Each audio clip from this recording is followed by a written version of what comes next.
शुक्रवार के दिन का ये वीलॉग, चूंकि पूरी दुनिया में एहतजाज है, बड़ी अहम खबरें हैं। सबसे पहले तो इमरान खान को अवामी फील्ड मार्शल करार दिया गया, अवामी रेड लाइन भी साबित हुए।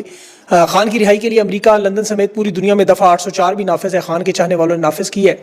तहरीक इंसाफ का 5 अगस्त का जो प्लान है उसमें सूबाई बॉर्डर सील करने, धरने देने और उसका पूरा लाएअमल क्या होगा। इसके अलावा एक और वज़ीर आज़म को भी आज गिरफ्तार किया गया पाकिस्तान में, और नवाज शरीफ सियासत से रिटायरमेंट ले रहे हैं। बाकी तमाम तफसीलात मैं आपके सामने रखता हूँ। मुल्क भर में जो एहतजाज हुआ, वर्कर्स कन्वेंशन का सिलसिला, आज़ाद कश्मीर में अब्दुल खान नियाजी ने बहुत बड़ी रैली निकाली और उस रैली के बाद साबिक वज़ीर आज़म को गिरफ्तार कर लिया गया। इसमें आज जो सफ़ीर कश्मीर के वहाँ नारे लग रहे थे, एबटाबाद में बहुत बड़ा कन्वेंशन, रहीम यार खान में तहरीक इंसाफ की जो कैंपेन चल रही है, इस्लामाबाद में आमिर मुगल ने बड़ी ज़बरदस्त गैर मुसल्ला गुरीला कार्रवाइयाँ जो की। ये पिंडी इस्लामाबाद में वॉल चॉकिंग के लिए इमरान खान की 804 के और इमरान खान की तस्वीर के सांचे बनाकर जगह जगह पेंट करें। ये वही माहौल जिस तरह फ़लस्तीन में आपको याद होगा, वहाँ बच्चे इसराइल के कब्जे में दीवारों पर ये चॉकिंग करते थे। तो ये बड़ा अहम मामला होगा। तहरीक इंसाफ इस मामले को T20 की बजाय टेस्ट मैच बना रही है। 5 अगस्त की तहरीक में आप स्वाबी इंटरचेंज पर जमा होंगे, फिर तमाम सूबाई सदूर वहाँ पर अपने अपने मकामात से इकट्ठे होंगे। 5 अगस्त से 14 अगस्त 9 दिनों की ये तहरीक में मजीद जोर होगा और ये चलती रहेगी आगे लगातार। इसके अलावा पूरी दुनिया में जो मुजाहरे हुए, जिसमें अमेरिका में शहबाज गिल, कासिम सूरी, सजाद बरकी वगैरह ने मिलकर वहाँ जो एक बहुत बड़ा मुजाहरा किया। डॉक्टर्स की एसोसिएशन ने जिस तरह बड़े आर्टिकल छपवाए, वहाँ आगही की मुहिम चलाई। ऑस्ट्रेलिया में मियाँ आसिफ की क़यादत में यहाँ तहरीक इंसाफ ने बड़ी मेहनत से एक बड़ा ज़बरदस्त एहतजाज किया। बरतानिया में आप देखें, जुल्फ़ी बुखारी उनकी टीम वहाँ मौजूद है, उनके कायदीन वहाँ मौजूद है। बरतानिया में लोग पूरे बरतानिया से 10 डाउनिंग स्ट्रीट पार्लियामेंट हाउस के बाहर मुजाहरों के लिए इकट्ठे हैं। इटली में बड़ा वर्कर कन्वेंशन हुआ, इमरान खान के लिए तहरीक चलाने वाले ओवरसीज़ पाकिस्तानी जो इकट्ठ कर रहे हैं। जनूबी कोरिया में वहाँ वर्कर कन्वेंशन हुए, बड़ी तादाद में वर्कर्स थे शामिल। और इस वक्त देखें, तहरीक इंसाफ के लोगों के लिए तो जो मशले रहा है वो इमरान खान की हिदायत सामने आती हैं। और मेरा भी मशवरा ये होगा, खान की ट्वीट्स को बार बार पढ़ा करें, खान के पैगामात को समझें। कौम को एहतजाज की तरफ इमरान खान क्यों लेके जाना चाहता है कि खान को इस चीज़ का अंदाज़ा हो चुका है कि जब तक तमाम पाकिस्तानी मिलकर पूरी दुनिया में आज़ादी की तहरीक का हिस्सा नहीं बनेंगे, जुल्म का ये निज़ाम ज़मीं बोस नहीं होगा। खान ने बड़ी अकलमंदी से तारीखें दी, जैसे 5 अगस्त की तारीख है, उसकी 2 साल की कैद है। फिर 14 अगस्त पाकिस्तान की क़याम आज़ादी की तारीख है। खान को पता है कि ये अवाम का जोशो खरोश एक बड़े लेवल पर होता है। और कल जो ट्वीट्स थी उसमें देखें 14 अगस्त के हवाले से, इसीलिए इमरान खान ने जिक्र किया कि इस वक्त जो नून लीग और पीपल्स पार्टी का किरदार, जो काफ लीग मुशर्रफ के दौर में वही मामला जिस तरह एस्टेब्लिशमेंट की सियासी फ्रंट का हिस्सा बनते रहे और 77 साल का जो मार्शला लगा रहा, इदारे टूटते रहे, मुल्क में जमहूरियत, मीडिया को जिस तरह तबाह किया गया, अदलिया को 26वीं तरमीम के जरिए गैर मुनसिफाना इदारा बनाया गया, जहाँ जज खुद एतराफ़ कर रहे हैं हमारे हाथ में कुछ नहीं, जो व्हाट्सएप पे आता है हमें वो फैसला देना पड़ता है। कैंगरू कोर्ट्स चल रही है, कानून को बाकायदा ख़त्म करके आसिम लॉ लगाया गया है। झूठे केसेस में 10-10 साल सजाएं, फिर हाई कोर्ट में अपीलों का इंतजार किए बगैर मेंबरान असेंबली को इलेक्शन कमीशन नायल कर रहे हैं। 17 नशिस्तों वाले जमात को 2/3 अक्सरियत दे के पूरा निज़ाम डफर डाकुओं के हवाले कर दिया। अवाम का वोट भी और पैसा दोनों चोरी हो रहा है। और इसमें अच्छा एक और बड़ी इंटरेस्टिंग बात ट्वीट में जो अली मीन के इस्तीफे के मुतालिक नहीं थी कि ये ज़रूर था कि फौजी ऑपरेशन की इजाज़त ना दें। नून लीग के सहाफ़ी ने इस पर प्रोपेगेंडा किया कि इमरान खान ने अली मीन से करप्शन पर इस्तीफा कभी नहीं मांगा, सूबे के तरक्याती कामों पर नहीं मांगा, लेकिन खारजियों के खिलाफ ऑपरेशन पर इस्तीफा मांग लिया। Ali mean Gandapur all parties conference करवा के जिरका मुनक्कद कर रहा है, लेकिन जाहिर है उसको किरदार अपना वही अदा करना होगा जो खान की तहरीक के ऐन मुताबिक है। ये खैर तहरीक में उनका किरदार सामने आ जाएगा अभी। देखिए, लोगों का तहरीक इंसाफ के वर्कर सपोर्टर्स के साथ तो गिला जायज़ बनता ही नहीं, क्योंकि ये वो वाहिद जमात है जो अवामी लीग के बाद या किसी हद तक MKM के साथ भी पाकिस्तान में जो सबसे ज़्यादा शहादतें देने वाली तहरीक इंसाफ, ये 3 साल में इनके सैकड़ों अरकान शहीद हुए, इनके जो वर्कर्स जख्मी हुए, जेलों में हज़ारों की तादाद में लोग, और तकरीबन हर सूबे में, पाकिस्तान के हर ज़िले में, हर शहर में इस जमात ने एहतजाज किया है। इनके पास तो इतने ज़्यादा पॉइंट्स हैं अवाम के पास कि जिसकी बुनियाद पर यकीन कर दुनिया में कोई जमहूरी हुकूमत होती तो कब की गिर जाती। ये माशाल्लाह इसलिए मसला है, वरना खैबर पख्तूनख्वा बलोचिस्तान के हालात ही वो है जिस तरह शाम में आप देख लें, इराक में देख लें, अफगानिस्तान में अमरीकी कब्जे के दौरान थे। खान ने जो खैबर पख्तूनख्वा की जो खान की जो ट्वीट थी उसमें भी यही हालात हैं। वरना आप देखें कि जनूबी वज़ीरिस्तान में अभी फ़ौज के तामीराती सामान ले जाने वाले ट्रक कालादम तंजीमें छीन कर आग लगा के वो ड्राइवर समेत मजदूरों को लेकर अगवा कर रहे हैं। पंजगोर में चेक पोस्ट पर जिस तरह तीनों तरफ से कालादम तंजीमों का हमला हुआ, 20 से ज़्यादा वहाँ पे लोगों की हलाकतों की आ रही हैं खबरें भी, 3 उसमें से मिसिंग भी हैं। हालात इस कदर ख़राब है कि बाजोड़ में लोग बाकायदा मुसल्लह तंजीमों के पास, कालादम तंजीमों के पास रहम की अपील के लिए जा रहे हैं। रियासत की रेट का ये आलम है कि लोग बराह रास्त खुद मुज़ाकरात कर रहे हैं। कुरान इसलिए लेके बावजूद नहीं थे, वरना ये कुरान पाक लेकर उनके पास जा रहे हैं कि हमारे इसलिए कि हमें हुकूमत पर भी यकीन नहीं और आप पर भी नहीं, तो आप दोनों एक ही सिक्के का रुख है, लेकिन हमारे ऊपर रहम करें, हमारे बच्चे और ख़वातीन शहीद हो रही हैं। अब मशरूत तौर पर ये खबरें हैं कि वहाँ जो कालादम तंजीम है वो खाली करने पर इलाका तैयार है, लेकिन ज़िला छोड़ने पर तैयार नहीं है। इसके अलावा जो लकी मरवत में देखें शहादतें हुई, उसके अलावा बाजोड़ में हुई, सिक्योरिटी इदारे जो हैं वो कालादम तंजीमों पर डाल देते हैं। कालादम तंजीमों के पास आपको पता है, हालांकि उनके भी कोई बंदे मरते नज़र नहीं आते, और जो उनका निशाना होता है वो सीधा सीधा आबादियों पर, शहरी आबादियों पर। मुराद सईद की बड़ी अहम ट्वीट भी थी उसमें कि इसका हल यही है कि 5 अगस्त को लोग तहरीक में हिस्सा डालें। अच्छा, इसके साथ साथ एक और अहम मामला, जो इमरान खान ने बाइकआउट का ऐलान तहरीक इंसाफ के ज़िमनी इंतखाबात में, बहुत से लोगों से मेरी बात हुई, वो सोच रहे थे तहरीक इंसाफ को मैदान खाली नहीं छोड़ना चाहिए। मेरे ख्याल में देखें, इमरान खान ने फैसला इस बुनियाद पर किया है कि ज़ाहिर है नशिस्तें तो ये छीन लेंगे फॉर्म 47 के जरिए, और ज़िमनी इंतखाबात में तो वैसे ही कार्रवाई बड़ी आसान है, फॉर्म 45 फॉर्म 47 पहले ही बना के इंतखाबात मैनेज कर लिया जाता है, और हुकूमत का हिस्सा बनाने के लिए अददी अक्सरियत के लिए वारदात है, और इस पर शोर भी नहीं मचता क्योंकि लोग ज़िमनी इंतखाबात को सीरियस नहीं लेते। हुकूमती उम्मीदवार को आम तौर पे आम इलेक्शनों में वोट मिलते हैं, इसमें तो इनका वोट बैंक खत्म हो चुका है। तहरीक इंसाफ को अलबत्ता ये है कि टर्न आउट से अवाम जो इस दफ़ा वोट जब नहीं डालने जाएगी, अपनी दिलचस्पी जाहिर नहीं करेगी, यानी बाइकआउट करेगी दूसरे मानों में, तो इन्हें अंदाज़ा होगा, जिस तरह लाहौर में उन्होंने कल रात नून लीग ने जलसा करवाया लाहौर में, तो वहाँ अवाम की अदम मौजूदगी की वजह से इन्हें इनके रहनुमा बगैर खिताब के भाग गए। तो ये एक रेफरेंडम की तरह का एक मामला होगा, सामने आएगा कि जब आप मुल्क की सबसे बड़ी जमात के साथ ये कार्रवाई करें तो लोग फॉर्म 47 के निज़ाम को तस्लीम नहीं करेंगे। तो तहरीक इंसाफ की मेरे ख्याल में लोग जो है उन्हें तो खान की हदायत पे ही चलना चाहिए। इमरान खान ने पहले भी देखें 2 सूबों की असम्बलियाँ तोड़ी कि सिर्फ ये बताने के लिए कि हम इक़्तिदार के लिए नहीं कर रहे। अगला जो अहम मसला इस वक्त खान के बेटों की आमद का, मंगल को उसका ऐलान है, वीज़ा ट्रैकिंग नंबर उनके आए हुए हैं, दरख्वास्तों की जमा है। हुकूमत के लिए, इस्टेब्लिशमेंट के लिए खासतौर पर यह मसला है कि अगर वो आने की इजाज़त दें तो उन्हें अंदाज़ा नहीं है कि अवामी रद्द-ए-अमल क्या हो, गैर यकीनी सूरत हाल है, ये वीज़ा नहीं देना चाहते। अब वीज़ा ना दें तो मुश्किल है कि अमेरिका से भी दबाव है, अमेरिकी सियासतदान है, आपको पता है मीडिया के साथ आलमी सतह पर इंटरव्यूज़ है, खबर बन चुकी है।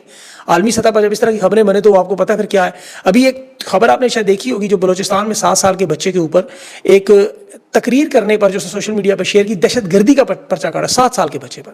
तो पूरी दुनिया में लान तान वैसे ही हो रही है। उसमें मजीद अभी कल न्यूयॉर्क टाइम्स में जो आर्टिकल छप गया, जिसमें इमरान खान की कैद का बराह रास्त 2 साल का जिम्मेदार आर्मी चीफ के अहकाम को ठहराया गया कि पाकिस्तान में एक अनडिक्लेयर्ड मार्शल लॉ लगा हुआ है, कानून मुअत्तल है, 2024 के इलेक्शन चोरी हुए हैं, सोशल मीडिया बंद हुआ है, पुरअमन मुजाहिरीन पर गोलियां चली हैं, ओवरसीज़ पाकिस्तानियों के अहले खानों को हरासा किया गया। तो ये इतना बड़ा आर्टिकल जो है वो न्यूयॉर्क पोस्ट में, बल्कि उस पर इमरान खान ने का जो बयान है कि खुदा न ख्वास्ता मुझे कुछ हुआ तो उसके जिम्मेदार आसिम मुनीर है। ये दुनिया का सबसे बड़ा जरीदा है, इसमें फर्स्ट ग्लोबल ओवरसीज़ पाकिस्तानी है, अमेरिकन पाकिस्तानी है, डॉक्टर उस्मान है, उनकी टीम है, बाकी लोग, उन्होंने बड़ी मेहनत से ये आर्टिकल छापा है, उसमें फंडिंग की है बाकायदा। इस आर्टिकल की बुनियाद पर देखिए, अब पाकिस्तान के सहाफ़ी भी अब खुलकर सरेआम बोलना शुरू हो गए, जो पहले नहीं बोलते थे। अब वो खुद फील्ड मार्शल आसिम मुनीर साहब का नाम ले रहे हैं कि इमरान खान का असल मामला फील्ड मार्शल के साथ है। जब तक ये मौजूद है उस वक्त तक ये मामला हल नहीं होगा। इनके पैगाम देखें, अपने मुंह से तस्लीम करें, और वो तमाम बड़े बड़े इनके जगादरू, उसमें अंसार अब्बासी हैं, सुहेल वड़ाई जैसे लोग जो पैगाम आपको देते रहे कि बैरिस्टर गौर हो, अली मीन गंडापुर हो, इन सबको बता देंगे 9 मई के मुकदमात में कोई समझौता नहीं हुआ, कोई नरमी नहीं हुआ, कोई माफ़ी नहीं मांगी। अब देखें आप ज़रा 9 मई के हालात में कि लाहौर में, पिंडी में, फैसलाबाद में, सरगोदा, गुजरांवाला में, यहाँ पे कुछ 36 के करीब केसेस हैं, और इसमें ये आपको बार बार इमरान खान को मरकजी मुलज़म ठहराते हैं। अब सिवाय एक GHQ केस के अलावा बाकी 34-35 केसों में अब 27 महीने गुजर चुके हैं, इमरान खान के खिलाफ चालान तक जमा नहीं हुआ सिवाय GHQ केस में। वो भी जो केस है वो तकरीबन 10-15% भी नहीं हुआ, इसकी 1 या शायद 2 समातें हुई हैं। ट्रायल की हद तक ये इमरान खान का केस ही नहीं शुरू कर रहे। अब इसमें इन्होंने क्या वारदात रखी है वो ज़ाहिर अब 2-4 दिनों में सामने आ जाएगी। और एस्टेब्लिशमेंट तो बराह रास्त शिकायत करती है जजिस से कि मिलिट्री कोर्ट्स हमें बनाने दें, केस वहाँ लेके जाएं, या फिर आप इंसदादे दहशतगर्दी को मिलिट्री कोर्ट में बदल दें। वही होता नजर आ रहा है, झूठे गवाह, झूठी ऑडियो वीडियोज़ आपको पता है, जिसका भी खान अब्बासी ने इतराफ़ भी किया कि जिस तरह मुशर्रफ का जहाज़ अगवा करने पर उस वक्त ऑडियो वीडियो ट्रांसक्रिप्ट बाकायदा अदालतों में पेश किए गए, तो जजेस ने तस्लीम नहीं किया, उस केस को उड़ा दिया। और आज की अदलिया उस अदलिया से 1000 गुना बदतर है, ये याद रखिएगा। इसी तरह पे डील के हवाले से भी ये लोग खबरें चलाते रहे। अब तो ये खुद कंफर्म भी कर रहे हैं, ये तो कह रहे हैं बरतानवी सफ़ीर भी अडयाला जेल गई। ये हुज़ैफ़ा रहमान जो इनके एक तर्जमान है, या सुहेल वड़ाइच साहब है, कंफर्म कर रहे हैं बाकायदा कि इमरान खान को बनी गाला में भी तमाम डील्स की ऑफर हुई कि सिस्टम को तस्लीम करें, खामोश हो जाए। और सुहेल वड़ाइच ने तो यहाँ तक माफ़ कीजिएगा बयान दिया कि ये ऑफर गंडापुर के जरिए भेजी गई, जिसमें इमरान खान ने बाकायदा जूती उतार ली। अब पता नहीं सुहेल वड़ाइच साहब का ध्यान किस तरफ था। बार एस्टेब्लिशमेंट की ये खबरें कंफर्म कर रहे हैं, और साथ आसिफ मुनीर साहब को सदर की प्रपोजल भी कंफर्म कर रहे हैं, और वज़ीर आज़म अगला मोहसिन नकवी का नाम भी बता रहे हैं, और तस्लीम करें कि निज़ाम नहीं चल रहा। तो ये सारी चीज़ें ऐड करें मरीम नवाज समेत कि डिलीवर हुकूमत नहीं कर रही, ज़बरदस्ती कब्जे में बैठे हैं, ऊपर से नाअहल भी हैं, करप्ट भी हैं, और डफर भी हैं, डाकू भी हैं। मोहसिन नकवी के अभी सिर्फ एक बंगले की मिनिस्टर एंड क्लब में जो तज़ीनो आराइश 4 करोड़ की, आपको पता हुई 4 करोड़ की, जबकि CDA में अभी गरीब मुलाजमीन की न तनख्वाह में इजाफा हो बल्कि अवाम पर जो टैक्सेस लगे। इनके इतने मसाइल हैं, यकीन करें कि आम हालात में अगर ये बदमाशी के जरिए, बंदूक के जरिए हुकूमत ना करते, कोई जमहूरी हुकूमत दुनिया की नहीं चल सकती, कोई जमहूरी हुकूमत। सिर्फ ये एक चीनी के मामले पर इतना बड़ा बहरान बन सकता था। अमन अमान मईशत को छोड़ दें, चीनी जो उन्होंने दरामद की है, IMF जिसकी वो खिलाफ वर्जी पर तहकीकात कर रहा है, उसमें नाम किसका है? डिप्टी वज़ीर आज़म इसहाक डार का, कि दरामद का जो खुफिया मुआहदा टेंडर कैसे जारी दिया, किसको दिया, किस कीमत पर चीनी खरीदी, ये सब कुछ खुल के आया तो इसहाक डार का नाम। अब लोग सोचते हैं इसहाक डार के पास ऐसी क्या बदमाशी है कि नवाज शरीफ के खिलाफ बाकायदा हलफनामा भी लिख के गया। देखिए कोई कमजोरी नवाज शरीफ की क्या है कि उसको 2 साल आने के बाद सेनेटर बनाया, पिछले वाजिबात भी दिए, डिप्टी वज़ीर आज़म भी लगाया, वज़ीर ख़ारजा भी लगाया, और वज़ारत ख़ज़ाना में भी सारा उसका अमल दखल। तहरीक इंसाफ के एक रहनुमा ने मुझे बताया है कि नवाज शरीफ के कुछ पुराने ऐसे डोनाल्ड ट्रंप की तरह वाले स्कैंडल्स इसहाक डार के पास मौजूद है, जिसकी वजह से नवाज शरीफ इस वक्त खौफजदा है। सुहेल वड़ाई तो कह रहे हैं नवाज शरीफ अब सियासत से रिटायर हो गए, इससे ज़ाहिर कुछ बचा नहीं है, लेकिन शायद मामला यही होगा, इसी वजह से सामने आई नहीं कि इसहाक डार को अलबत्ता ट्रेड डील के लिए उन्होंने भेजा। हालांकि ट्रेड डील इन्हें पता है कि सिर्फ और सिर्फ डोनाल्ड ट्रंप इमरान खान की रिहाई के लिए इस्तेमाल कर रहा है, इस्टेब्लिशमेंट को डराने के लिए इस्तेमाल कर रहा है। अमेरिका को तो भारत के साथ देखें शिकायत सिर्फ एक ही है कि आप हमारे इत्तेहादी हैं, लेकिन आप रूस के साथ ताल्लुकात ख़त्म नहीं करते, हमारी उनके साथ मुखालफत है, आप न्यूट्रल हो जाते हैं, मुआहदे कर रहे हैं, असलहा खरीद रहे हैं, न्यूक्लियर प्लांट भी उनसे बनवा रहे हैं, रूस से सारे मामला कर रहे हैं। तो हिंदुस्तान तो नहीं कहता है आप पाकिस्तान के साथ अगर दोस्ती रख सकते हैं तो फिर हम रूस के साथ क्यों नहीं रख सकते? हम दुनिया की सबसे बड़ी जमहूरियत है, हमारी एक बहुत बड़ी मुआशी ताकत है, हमें यूरोपीय यूनियन, रूस समेत तमाम ममालिक तस्लीम करते हैं, असले में रियायत देते हैं, न्यूक्लियर टेक्नोलॉजी देते हैं, हमारे साथ तिजारत करते हैं। तो आप किस खाते में? भारत तो देखिए रूस के साथ अभी जंगी जहाज़ जो F-35 अमेरिका से खरीदने थे, अरबों डॉलर्स की डील वो रूस के साथ करने जा रहा है। और अमेरिका को तो उन्हें पता है जब इन्होंने माल बेचना है, असलहा बेचना है, तो साथ पाबंदियाँ साथ शामिल होंगी। ये जिस तरह पाकिस्तान को F-16 की मशीनरी दी तो उस वक्त कहा कि ये जहाज़ हिंदुस्तान के खिलाफ इस्तेमाल नहीं होंगे, तो इन्हें अगर असलहा दिया कह दिया चीन के खिलाफ इस्तेमाल नहीं करेंगे, या सॉफ्टवेयर जिस तरह वो इनके राफेल थे तो ये उनके ताबे हो जाएंगे जिस तरह पाकिस्तान ताबे, तो वो दबाव नहीं मानते। और खुददार मुल्क हो, खुददार अवाम हो, यकीन करें वो कबूल नहीं करते दबाव। जहाँ भी कानून की बालादस्ती हो, जमहूरी हो, तो वो कभी गैर मुल्की मुदाखलत नहीं मानते। मैं आपको उसकी बहुत बड़ी मिसाल देता हूँ जो आज हुआ। सब जानते हैं इसराइल कितना ताकतवर है, कितनी मजबूत लाबी है, लेकिन जहाँ खुददार कौमें हों या जजेस हों, अदलिया आपकी आज़ाद हो। फ़लस्तीन के लिए ऑस्ट्रेलिया में सिडनी हार्बर ब्रिज पर अजीमुल शान मुजाहरा हुआ। इसमें हुकूमत ने, जो मकामी पुलिस थी, सिक्योरिटी के इदारे थे, उन्होंने कहा जी अमन व अमान ख़राब होगा। बड़ी कोशिश की कि सिडनी हार्बर ब्रिज एक बहुत बड़ा नाम है, यहाँ मुजाहरा नहीं होना चाहिए, बहुत बड़ा मकाम है। दबाव था, बहुत सियासी दबाव था, इसराइल का दबाव था, मजबूत लॉबी। लोग सुप्रीम कोर्ट पहुँच के पटिशन दायर की। सुप्रीम कोर्ट ने तमाम पाबंदियों को कालदम करार दिया, गैर आइनी करार दिया, और पुरअमन जमहूरी ममालिक में कहा यह हक है, हक एहतजाज तस्लीम किया, और मुजाहिरीन को कहा जाएँ आप सिडनी हार्बर ब्रिज पर मुजाहरा करें। और वहाँ शदीद बारिश में लाखों लोगों ने आज इतना बड़ा मुजाहरा, अवाम का जो जज्बाती रद्द-ए-अमल नजर आया, पूरी दुनिया को यह पैगाम था कि आप पुरअमन एहतजाज नहीं दबा सकते। जब अवाम का जज्बा तूफ़ानी हो तो फिर उसमें तूफ़ानी बारिशें भी नहीं रुकती। और ये गैर मुस्लिम लोग थे। तो पाकिस्तान की अवाम को देखिए, ये ज़हन में रखना चाहिए कि आपकी अदालतें कॉम्प्रोमाइज़ हैं, सिस्टम हाईजैक है, सब कुछ आपके सामने, लेकिन आपको अपने पुरअमन हक के लिए इसी तरह निकलना होगा जिस तरह पूरी दुनिया के गैर मुस्लिम इस वक्त फ़लस्तीन के लिए निकल रहे हैं। आपके लिए फ़लस्तीन पाकिस्तान में बना हुआ है, तो अपने हकूक़ के लिए आप खुद खड़े हों, आप खुद जदोजहद करेंगे, तब तक ये मामला होगा। एक दूसरे पर ना फेंके, वो निकलेंगे तो फिर हम निकलेंगे, वो निकलेंगे और हुकूमतें बदलें, इस तरह नहीं। आप सबको मिलके इकट्ठे इकाई की तरह अपने हकूक़ के लिए करना होगा, और आप करेंगे इंशाल्लाह। आपके पास इसके अलावा और कोई ऑप्शन भी नहीं है। वैसे अपना ख्याल रखें, मुझे इजाज़त दें, अल्लाह हाफ़िज़।